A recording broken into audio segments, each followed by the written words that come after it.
In this short video, I'm going to talk about my gamification strategy for my Moodle site and talk about how I designed and uploaded badges for Moodle activities. First, I was inspired by a talk given at the Moodle book, which is available online by Stephen Badder, who talked about developing gamification within Moodle.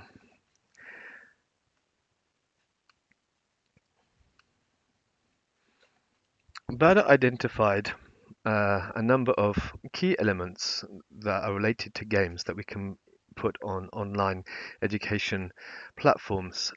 This was a result of an extensive overview of the literature, and he identified key elements such as interactivity, instant feedback, progress indicators, time limits, repetition, unveiling of levels, scoreboards, badges and awards, and social interaction.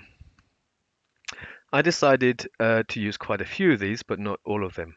First of all, the Moodle lesson activity provides interactivity because you answer questions and you get instant feedback on whether you're right or wrong. And there are progress indicators both at the lesson or the level to say how many questions you've asked. And I believe there's a page in which students can see how many of required activities they have done. Um, it is possible to have time limits for various activities on Moodle, but I decided not to set these because there could be problems with students finishing in time, and I'm not sure they're really necessary for the type of learning I'm aiming for.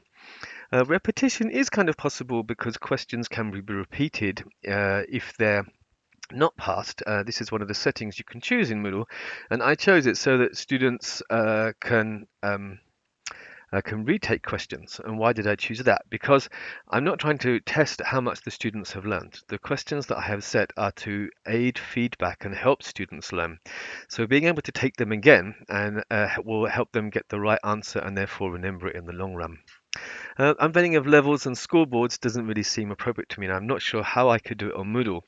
But badges and awards are a very important part of my strategy. And social interaction would seem to go on. I think people will definitely have a chat about how they can find some of the hidden badges, and I might even think about putting a special forum for that if students want that. So let's have a look. To go on about Bader's ideas, he broke these down into three categories of gamification components: objectives, progression, and feedback. And my strategy involves a few of these. So discovery is an important part. So I devised two kinds of badges, and one of them involves a discovery process where students have to hunt down and find the badges. Goals are clearly defined for students because they have to make a certain number of posts on different Moodle lesson tools and collaborative activities in order to earn their badges. I believe there are progress bars both on lessons and for students to see how far along they are for completing an activity. And I have set in the activity completion settings that certain number of activities need to be done in order for activities to be passed. And finally, achievements. So students can download the badges and they will have a sense of achievement for downloading them all. At least that's my aim. So my strategy involves two kinds of badges. Reward badges, which are for completing specific activities, and these icon badges, which are hidden throughout the course, and students have to hunt them down, which involves the fun aspect of coming across things or actually trying to hunt them down. So these are purposeful, and these are contingent, and so there are two kinds of activities involved here in the gamification process. Now, in order to have badges, first we need to actually make them, and there is a rather brilliant tool online called you can't see the whole thing here because I've set the window too small, but it's called openbadges.me. It's an online facility where you can make your own badges with a very simple interface. So for example, let me see if I can adjust this so you can see everything. Yes, if I move this here, you'll be able to see that here is a badge that I'm designing, and I could change the text here and change it to kind, but I'm going to keep it at king. I'm not sure I really like that color. Um, Here I can put a banner, so I could change these banner shapes. I think I'll go back to the one I had, but I don't like this color, so I'm going to change it to this one. And then I might do this. Okay, so that now works a little better. But now I could also change the icon in the middle. Don't really like that. So it gives us a range of different icons. But I'm going to stick with the one I had originally, although we could choose all sorts of different things. So, for example, I used this one for viewing videos when I made a badge. And I use this one for the forum chat, and this one for finishing the lesson activities. So these are very flexible in what we can choose. You could have an inner shape, but I tended not to choose those. Um, and you could change the different shapes for the badge itself. But I think I'm going to stick with the one I've chosen. So let's go here. And finally, so I think I'm quite happy with this badge, but one thing I might want to do is move the text slightly. So we can move this text like that, okay, and then we can move whether it's up or down. Yes, I'm happy with that, and I can now download it. And this produces a file which I can then save. And let's see how we put those onto the course. So on my course, I have a badges and theories page, and students get badges for a number of different activities. For example, uh, posting to the wiki. Um, uh, let's go and so anyway, these badges should be automatically produced when the lesson is complete. And I've actually posted enough to the wiki so that when I clicked that, the badge came down. But I imagine for a student who hadn't fulfilled the requirements, the badge would not download.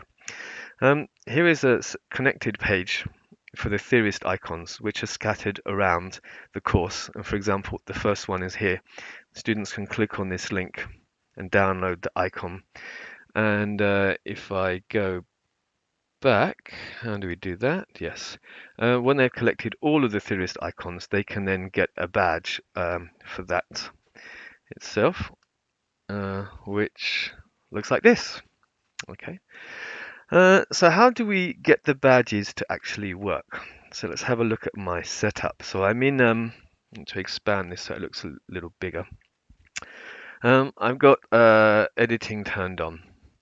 And as you can see, I've set up my course so that I have all the resources and lessons in one topic, and then all the badges are down on the other topic.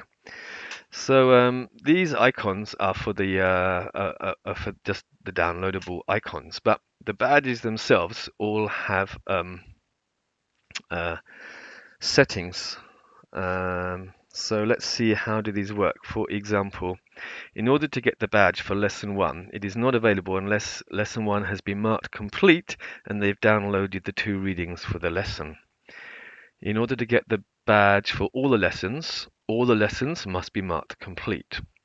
In order to get the badge for the theorists, all of these theorist icons must have been found and marked complete by downloading them.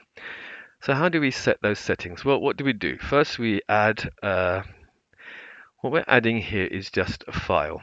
I've seen people do it with labels, but I think doing it with files is fine. So let's give it a name, Badge King, and we need to find the file. So let's see if I can find it. Did I get it anywhere? Okay, let's say this is our badge. So I'm gonna drop that in here. It's uploading now. I'll adjust the appearance so that it becomes a forced download. It needs to be shown. And here is the key point. We need to restrict access. So we can add as many restrictions as we like. We could add 2, for example. And then we can choose what has to be marked. So I think I'll do, let's see, you must look at these slides. and you have to download this article.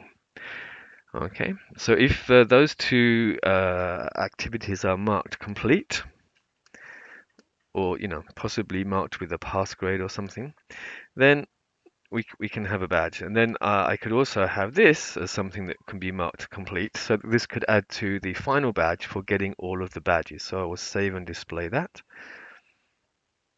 And we now have this badge which can be downloaded by students when all of those activities are complete. Okay, that finishes my lecture. Thank you very much.